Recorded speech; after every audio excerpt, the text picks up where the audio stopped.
Jack Turner had never imagined a night like this. He had worked at countless banquets, weddings, and corporate events, but tonight was different. Tonight, he was stepping into the Whitmore Mansion, one of the most prestigious estates in the city. At 23, Jack had already learned the hard lessons of life.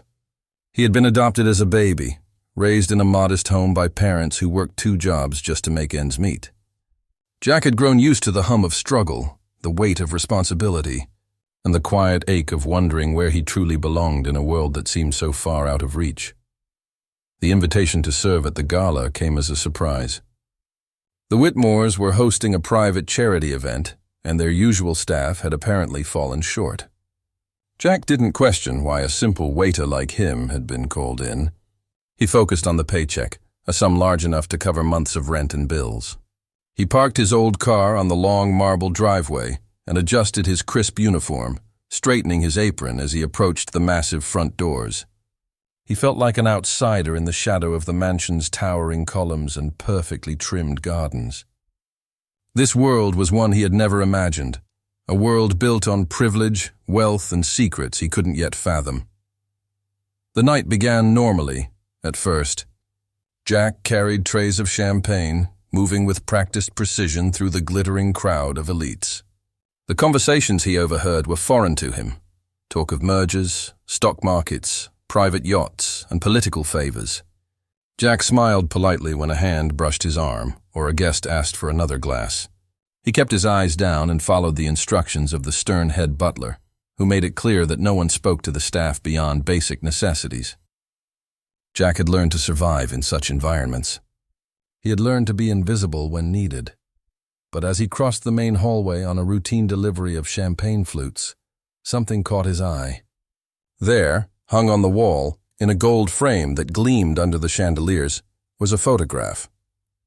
At first he thought nothing of it, assuming it was a family portrait of some distant Whitmore child. But when he stepped closer, the world around him seemed to stop. He froze. His tray trembled in his hands, the flutes clinking softly as he adjusted his grip. His heart raced. The little girl in the photograph had brown eyes that stared back at him, eyes that were his. The same dimpled cheeks, the same curls, the same innocent smile. He staggered backward, struggling to comprehend the impossible. This child, captured in a moment of pure joy, was him. Jack Turner. As a child, he had no reason to be here, and yet here he was, staring at a fragment of his own life framed in gold on the wall of a house he had never visited. Questions flooded his mind at an unstoppable pace. How could a photo of him exist here? Who had put it on this wall? Why? His thoughts swirled like a storm, each one more urgent than the last. The room around him blurred, the faces of the well-dressed guests fading into the background as the photograph anchored him in a reality he could not yet comprehend. A soft cough behind him jolted him back. He had been lost in the image for far too long. Jack straightened, forcing himself to breathe normally as the butler's eyes scanned the room. He resumed his duties, serving champagne with mechanical precision, but the weight of what he had just seen pressed heavily on his chest. Every smile he offered felt hollow, every polite nod disconnected from his mind, which remained fixated on the photograph. His hands shook slightly as he placed the flutes on a nearby table. Throughout the evening, Jack found himself stealing glances at the gold-framed photo whenever possible. Each time he was met with the same shocking truth. That little girl, framed in elegance and stillness, had been taken from him by forces he could not yet understand.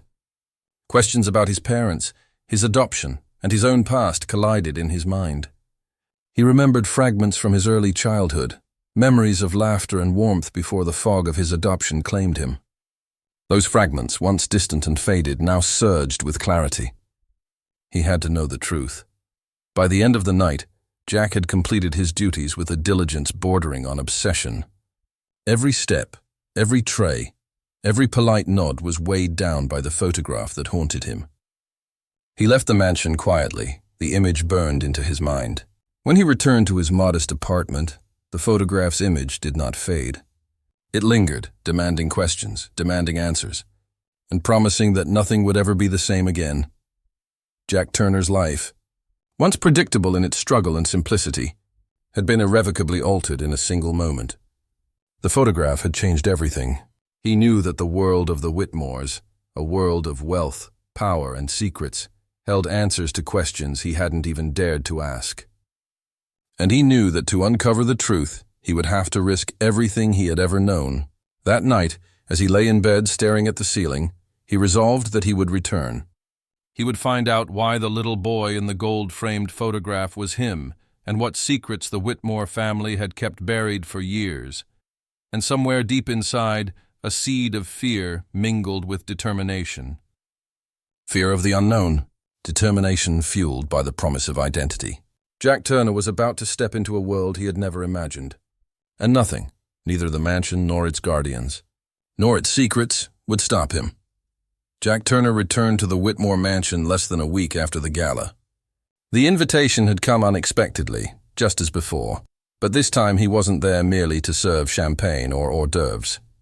His curiosity had grown into an urgent need for answers. That gold-framed photograph of him as a child would not leave his mind. Something about it felt deliberate, as if it had been waiting for him to notice.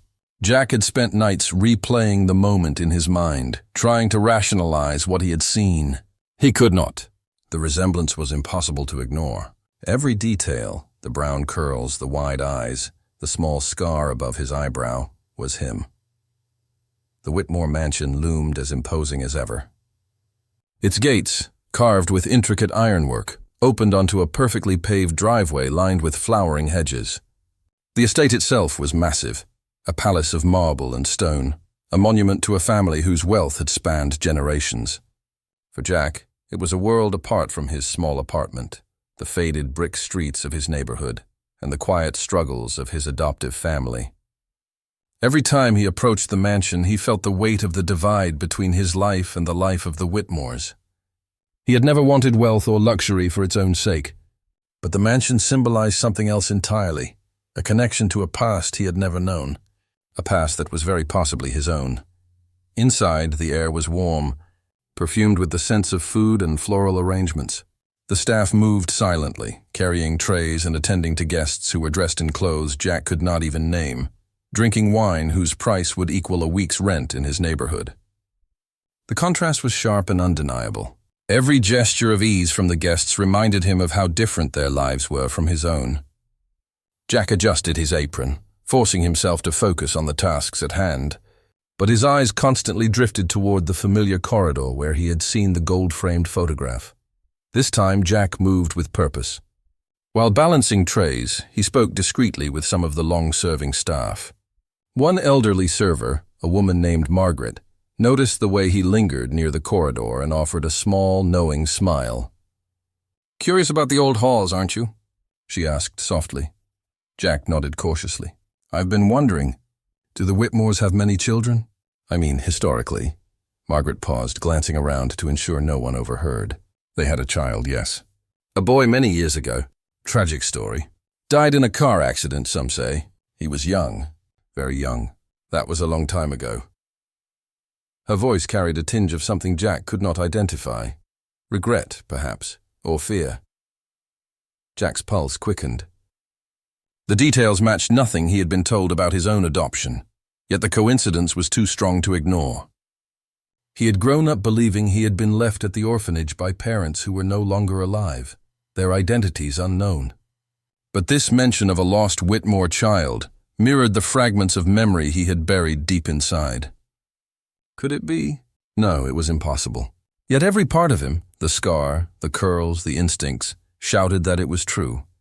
The evening continued. Jack moved through the crowds with practiced efficiency, pouring drinks, clearing plates, answering requests. Yet all the while, the photograph called to him. He had to see it again. He had to be certain. Every time he passed the corridor, he felt a magnetic pull toward it. He made note of the guests' positions, the staff's rotations. Anything that might give him the opportunity to slip away without being noticed. Finally, during a brief lull when the guests were occupied with conversation and music, Jack seized the moment. He left the main hall and stepped into the corridor, careful to remain unseen. The hallway was dim, lined with portraits of men and women who had once ruled the family with authority and prestige. Every frame seemed to carry the weight of history, the silent testimony of lives lived and decisions made long ago. Jack paused mid-step. The gold-framed photograph was gone. His heart sank. For a moment, he wondered if it had all been a hallucination, a trick of his imagination, but he remembered every detail. The little boy smiling at the camera, the gleam in his eyes, the way the photograph had been carefully positioned among other portraits. Someone had removed it, but why? Was it coincidence, or had someone noticed him? Margaret's earlier words replayed in his mind. Tragic story. Very young, a long time ago. He realized that if the photograph had been intentionally displayed, it was meant for someone else, or perhaps intentionally hidden from him. He had to know more. The truth would not be revealed by chance. He would have to search. Jack returned to the main hall, his tray heavier with each step, as if carrying not just champagne, but the weight of the questions now pressing against his chest. Every smile he offered felt strained, every polite gesture mechanical. The gala went on, oblivious to the storm brewing in his mind. Jack watched the guests, noting the interactions, the gestures, the small hints of tension that might indicate family secrets. He observed the way the staff moved, who spoke to whom, and who avoided certain corridors. Late into the evening, he found himself in the kitchen during a break. Margaret and another long-serving staff member, Thomas, were preparing trays for the next round of service. Jack approached cautiously. "Margaret, Thomas, can I ask you something? Something personal about the Whitmores?" They exchanged a glance, the kind that warned him that some truths were heavy, dangerous, not meant to be spoken casually. Margaret sighed and motioned for him to follow them into a quieter corner. "Careful what you ask," she murmured. "The Whitmores guard their history closely." Jack nodded, swallowing his anxiety. "I need to know about the child, the one who died years ago. I need to know if there was more to that story than what people say." Thomas hesitated, then spoke in a low voice. "The accident. They say it was an accident. But accidents don't always tell the full story. The boy had siblings? No, that's not right. He had a family that was complicated, full of power, full of money. Some people wanted the estate, wanted the name. That child. Some people thought it best that he disappear from history." Jack's stomach tightened.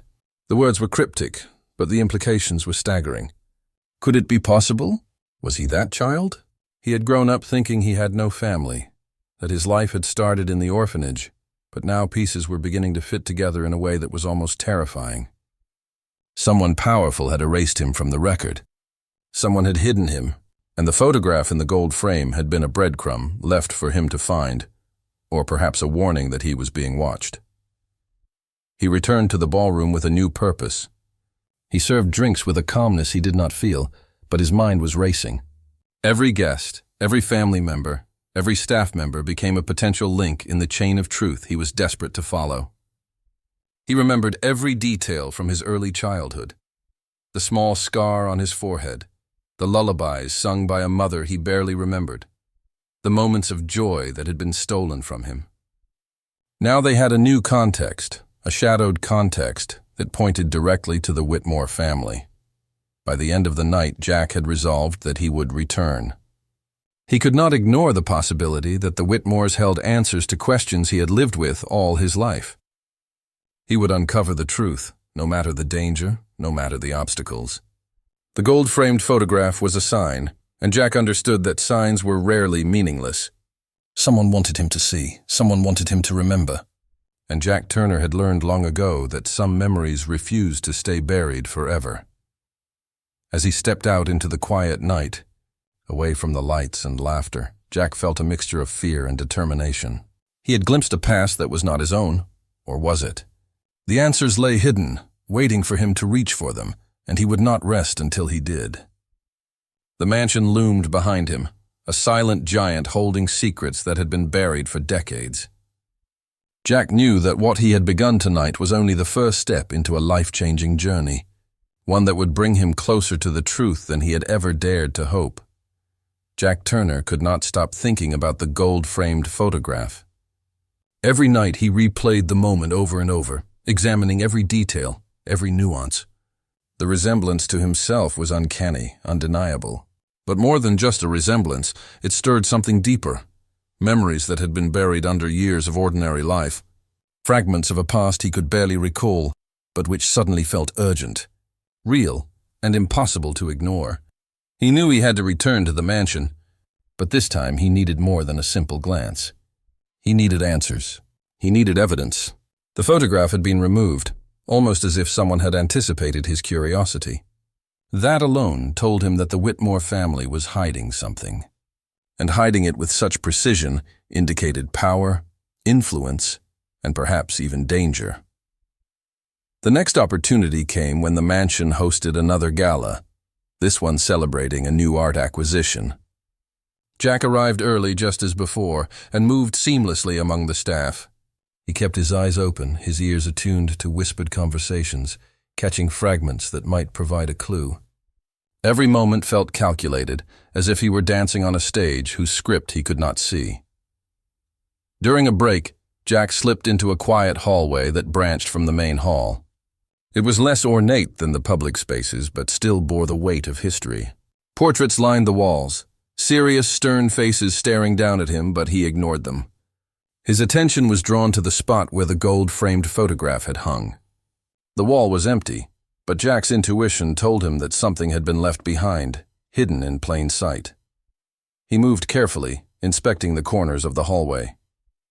Behind a small door, partially obscured by a coat rack, he discovered a hidden niche. Inside were several folders of old photographs, letters, and documents. His hands trembled as he sifted through them, and with each piece he uncovered, the puzzle began to take shape. One photograph stood out immediately. A group of children, all dressed neatly for a formal occasion. And at the center of the group, a boy whose features were unmistakably his own. Brown curls, wide eyes, and that small scar above his eyebrow, Jack's own mark of identity. But it was not the clothing or the surroundings that struck him most. It was the recognition of himself in a time he had no memory of. The boy in the photograph was him. He knew it without doubt. Accompanying the photograph were letters addressed to Jonathan Whitmore, written in careful handwriting. Jack had never been called Jonathan in his life, yet the details matched everything he knew of his early childhood. The orphanage where he had been found, the lullabies he had heard from a mother's voice he barely remembered, the small toys that had once been his favorites. Every word in the letters seemed to whisper, "This is your life. This is what was taken from you." Jack's heart pounded. He had grown up believing he was the child of anonymous parents, left to the care of strangers. Now the documents revealed an entirely different story, one in which he had been deliberately removed from the family, erased from the record, hidden away. The letters spoke of inheritance, family secrets, and a power struggle that had led to his disappearance. His parents had wanted to protect him, the letters suggested, but they had been overpowered by someone close. Someone with the authority and influence to manipulate every detail. He read one letter repeatedly, unable to shake its significance. It detailed how his parents had been aware of threats to their family, how certain members coveted the Whitmore fortune, and how they had taken measures to keep Jack safe. The words painted a picture of a child lost to circumstance but intended to survive. The truth was chilling in its simplicity. Jack Turner was not who he had been told he was. He was Jonathan Whitmore, heir to a fortune, the child of a family whose history had been deliberately hidden from him. The documents also hinted at a larger network of secrecy. There were mentions of staff members who had remained loyal to his parents, individuals who had watched over him from a distance, ensuring his safety while keeping him unaware of his true identity. Jack realized that not everyone in the mansion was complicit in the concealment. Some had quietly preserved fragments of the truth, waiting for the day he might return. Jack spent the rest of the night piecing together the clues. He memorized the names, dates, and locations mentioned in the letters, committing them to memory. Each detail deepened the mystery and heightened the sense of danger. If someone had deliberately hidden him for decades, there was no guarantee that they would not try to stop him from discovering the truth now. Every corridor, every room, every familiar face in the mansion could conceal both allies and threats. Despite the fear, Jack felt an undeniable surge of determination. This was no longer about curiosity or coincidence. It was about reclaiming a stolen past, understanding the forces that had shaped his life, and confronting the people responsible. He had been given a glimpse of a reality that was his by birthright, and he would not be deterred. The following days were consumed by preparation. Jack began speaking discreetly with staff members he could trust, asking subtle questions about the mansion, the family, and historical events that had occurred decades ago. He learned of a long-time butler, Samuel, who had served the Whitmores for more than 40 years and who had witnessed every major transition in the family. He also learned of Eleanor, a former housekeeper with a reputation for loyalty and discretion. Both held pieces of the puzzle he needed to complete.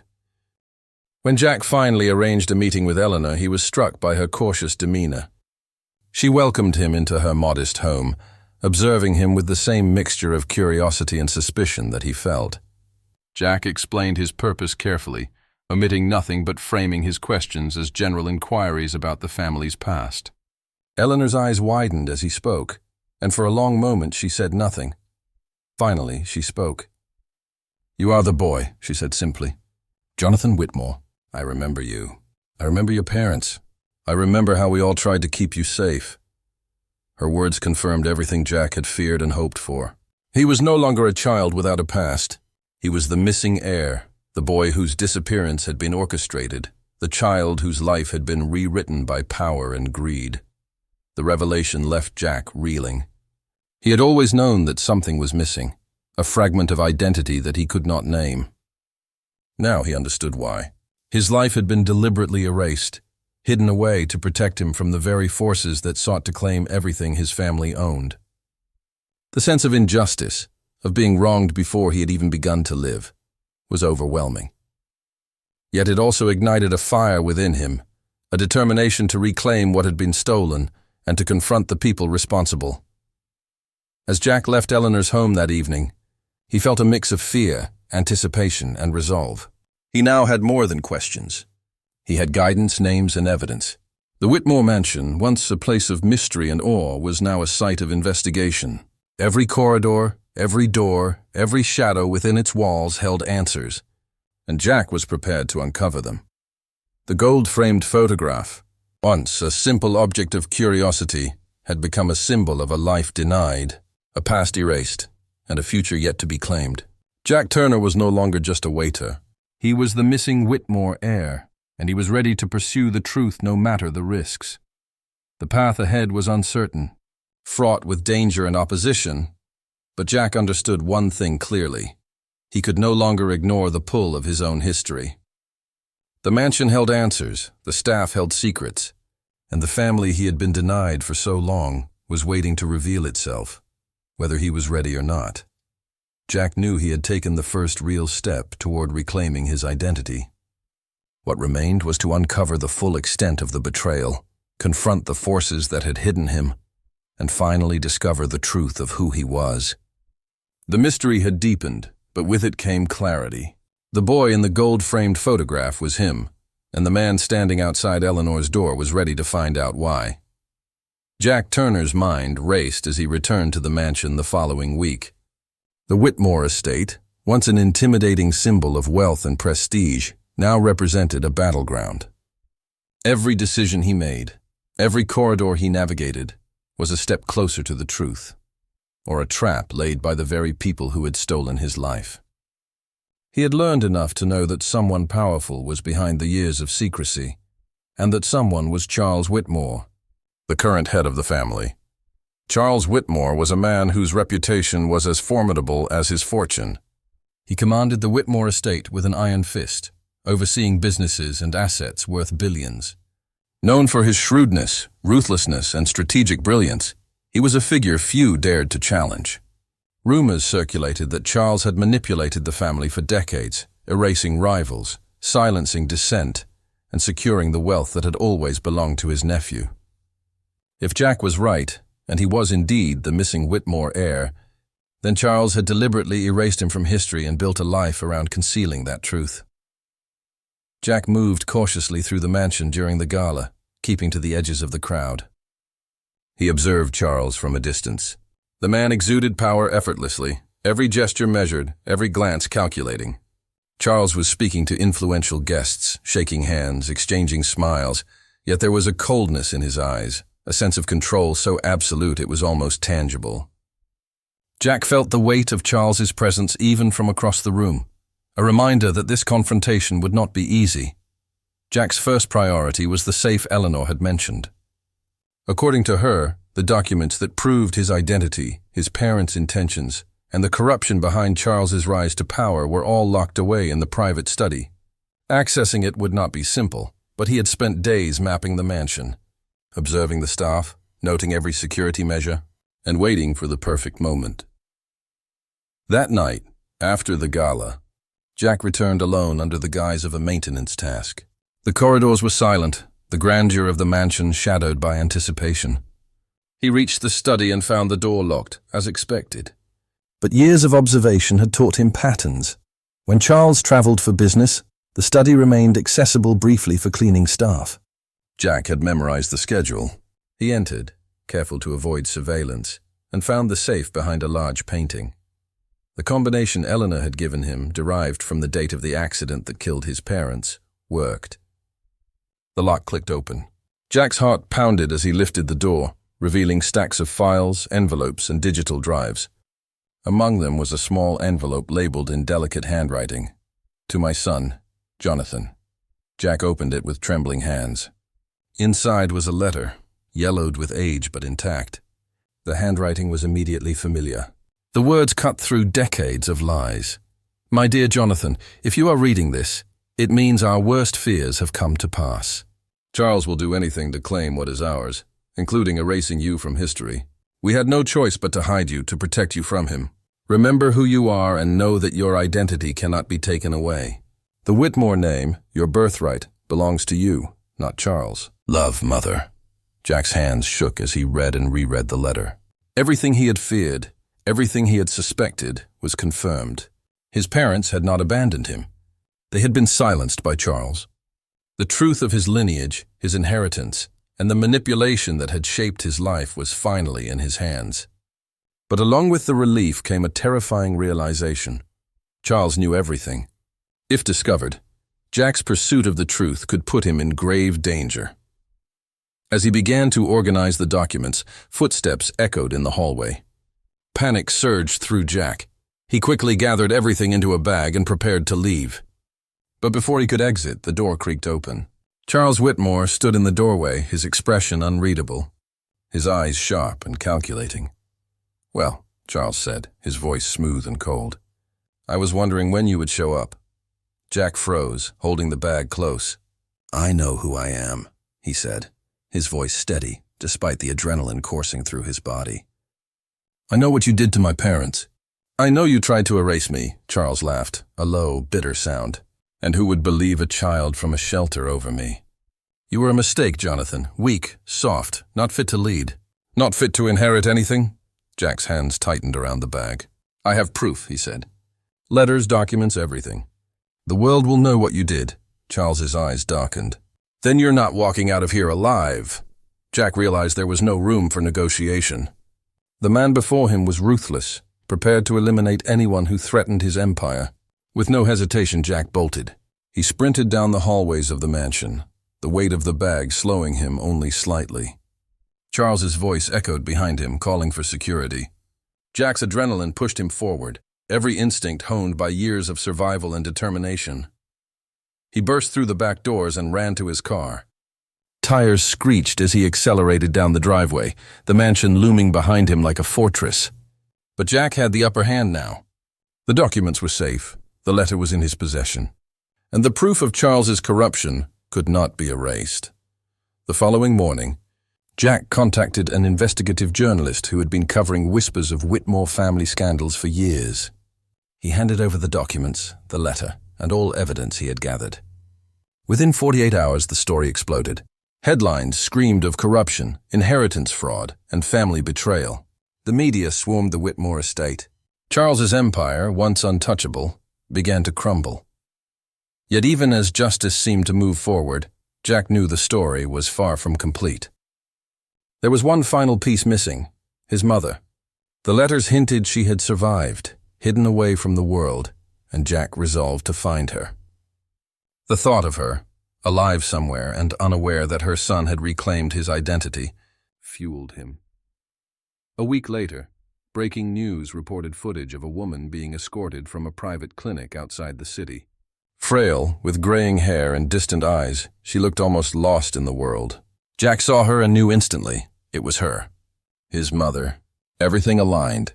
The woman who had loved him, protected him, and been silenced by Charles, was alive. Jack did not wait. He drove to the clinic, his heart hammering in his chest. When he walked into the room and saw her sitting by the window, the years of separation, confusion, and loss collided in a single moment. "Mom," he whispered. She turned slowly, her eyes widening as recognition dawned. "Jonathan," she murmured. Tears streamed down their faces as they embraced, finally reunited after decades of lies, betrayal, and separation. The reunion was overwhelming. Jack felt the years of absence, the weight of stolen time, and the relief of finally knowing the truth. His mother explained the trauma, the amnesia induced by stress and manipulation, and the lengths Charles had gone to ensure she remained hidden. Jack's courage, determination, and resourcefulness had brought them back together. In the weeks that followed, Jack testified against Charles. The evidence he had uncovered, combined with his mother's testimony, led to Charles's arrest and conviction. The Whitmore name, once synonymous with wealth and power, became a cautionary tale of betrayal and justice. Jack declined the estate and fortune. His goal had never been wealth, it had been truth, justice, and reunion. He and his mother moved to a quiet town, where they built a life together, focusing on helping others who had been marginalized, abandoned, or denied their rights. The journey had been perilous, the stakes monumental. But Jack's perseverance had reclaimed his past, protected his family, and exposed the truth. The villain had been powerful, but justice had prevailed. And for the first time in decades, Jack Turner, Jonathan Whitmore, felt whole. Jack Turner, now fully aware of his identity as Jonathan Whitmore, found that even after exposing Charles and reclaiming the truth, the story was far from complete.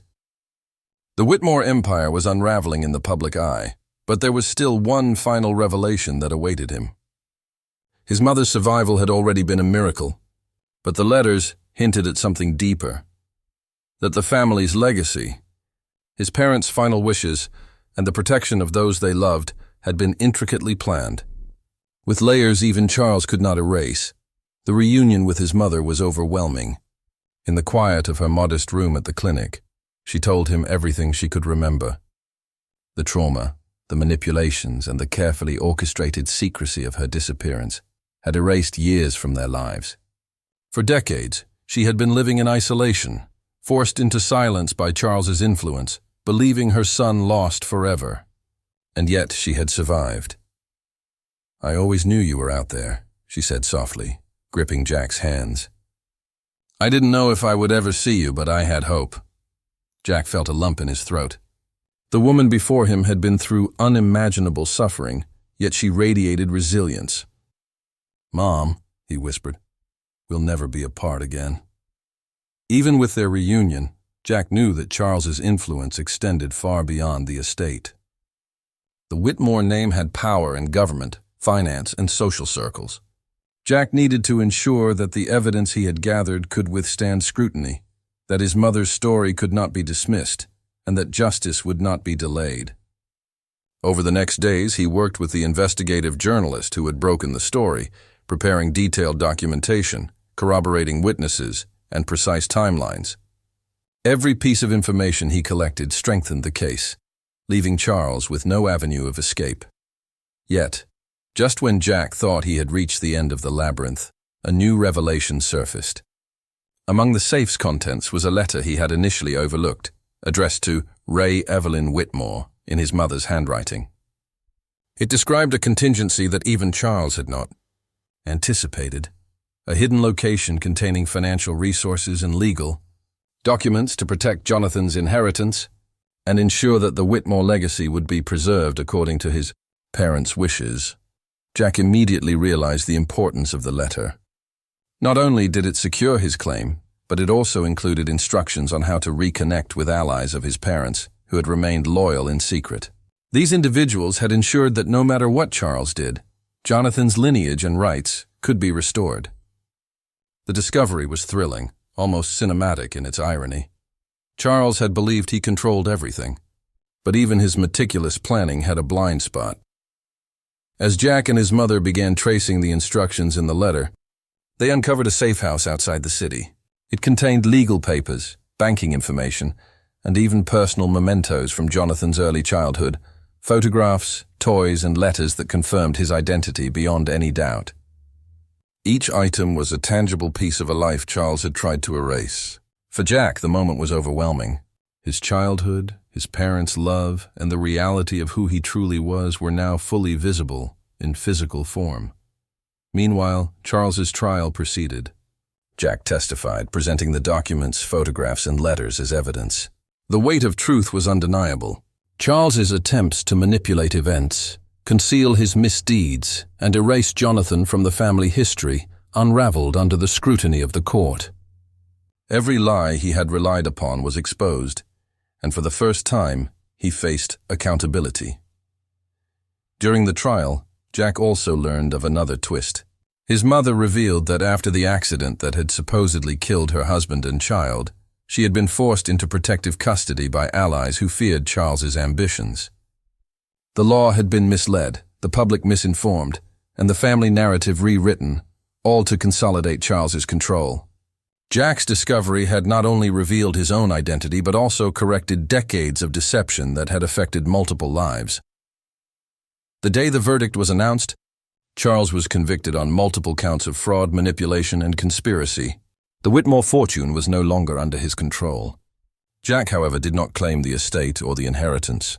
He had grown up understanding the value of family, love, and justice beyond wealth. The documents, the photographs, and the legacy of his parents were more important than material gain. Instead, he and his mother decided to use the knowledge, resources, and connections they now had to help others who had suffered injustices similar to their own. Jack and his mother moved to a quiet town, far from the glare of wealth and power.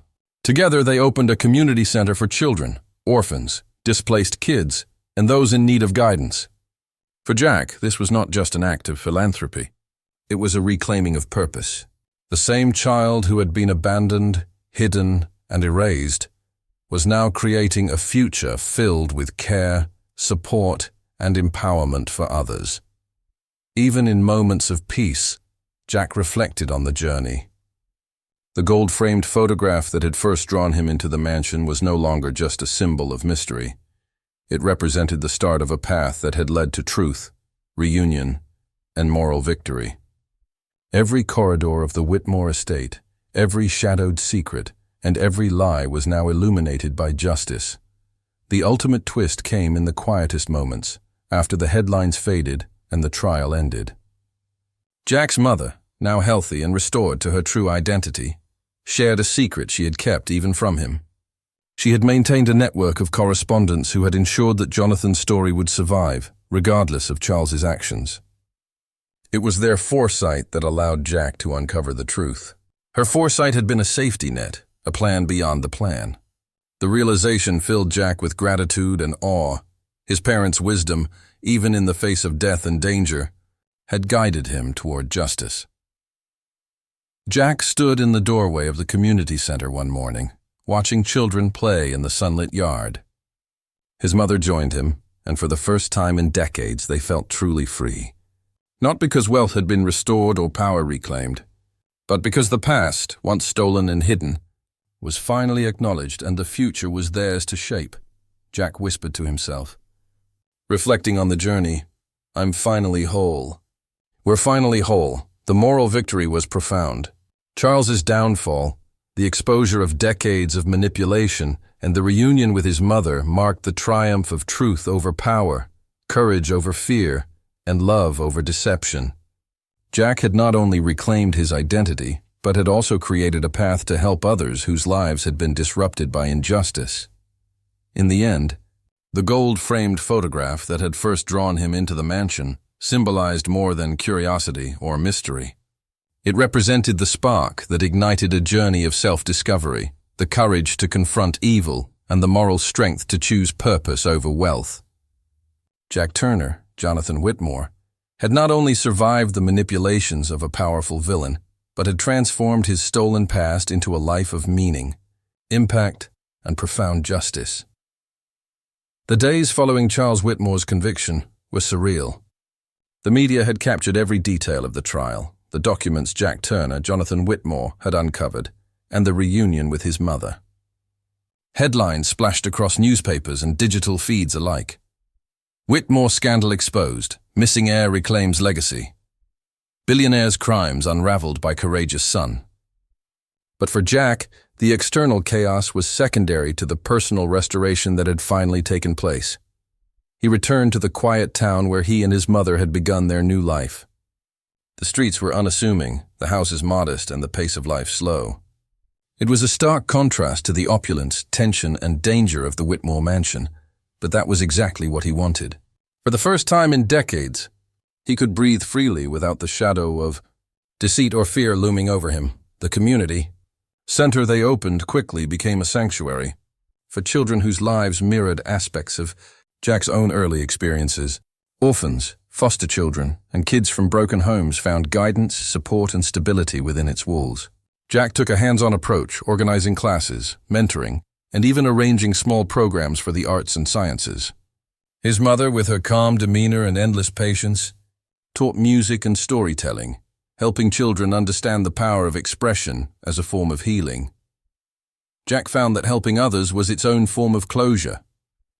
Every smile, every laugh, every moment of genuine connection reminded him why he had endured the fear, danger, and uncertainty of reclaiming his identity.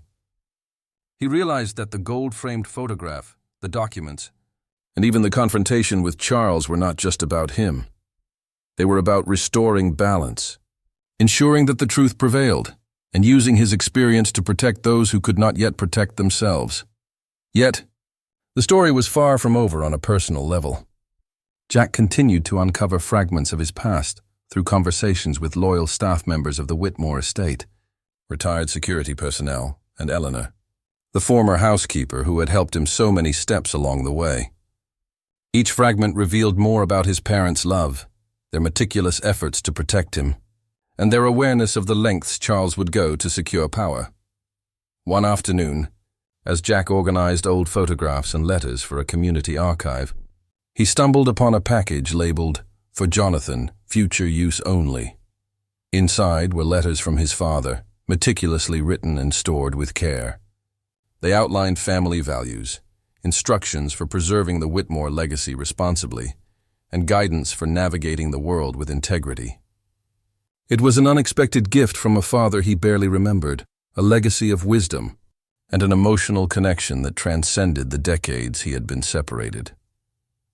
Jack realized that these letters, combined with the resources he had already discovered, gave him something Charles could never take: the moral authority and knowledge to carry the Whitmore legacy forward in a way that honored truth and justice. He made a conscious choice not to reclaim the estate or wealth, but to ensure the family name would be associated with integrity, compassion, and responsibility through the work he and his mother were now doing. Meanwhile, Charles Whitmore's downfall continued to unfold. Legal appeals failed, public opinion had turned irreversibly against him, and his influence waned. Jack heard reports that the empire he had built with deception was now crumbling under scrutiny and mismanagement. For Jack, the victory was not about vengeance. It was about the restoration of balance, the affirmation that corruption could be exposed, and that power without conscience had consequences. The emotional closure came gradually. Jack and his mother shared quiet moments, often sitting together at sunset, reflecting on the journey from loss to discovery. Their conversations were filled with memories, laughter, and tears, bridging decades of absence. He learned about his parents' dreams, their fears, and the protective measures they had taken to ensure he survived.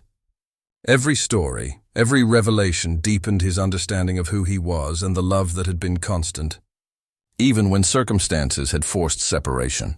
In time, the community recognized Jack and his mother as leaders, mentors, and guardians. Families whose children had been displaced or orphaned came forward to thank them, share stories of transformation, and express gratitude. Jack found fulfillment in watching children flourish, seeing potential realized and knowing that the hardships of his own past had been transformed into hope for others. The gold-framed photograph that had first revealed his hidden past was no longer just a memory or a symbol of mystery. It had become a testament to resilience, courage, and the enduring power of truth. Jack placed it in the community center's gallery, not as a trophy or a relic of pain, but as an emblem of discovery, courage, and the possibility of reclaiming what is lost. Children often asked about it, and Jack would tell them simply, "Sometimes the truth is hidden, but when you find it, it can change everything." The final twist of Jack's journey came quietly. While going through more letters from his parents, he discovered one last secret, an account containing funds specifically reserved for education and opportunities for children in need, hidden for decades and only accessible once Jonathan had proven his identity. Jack immediately allocated the resources to scholarships, programs, and initiatives at the community center.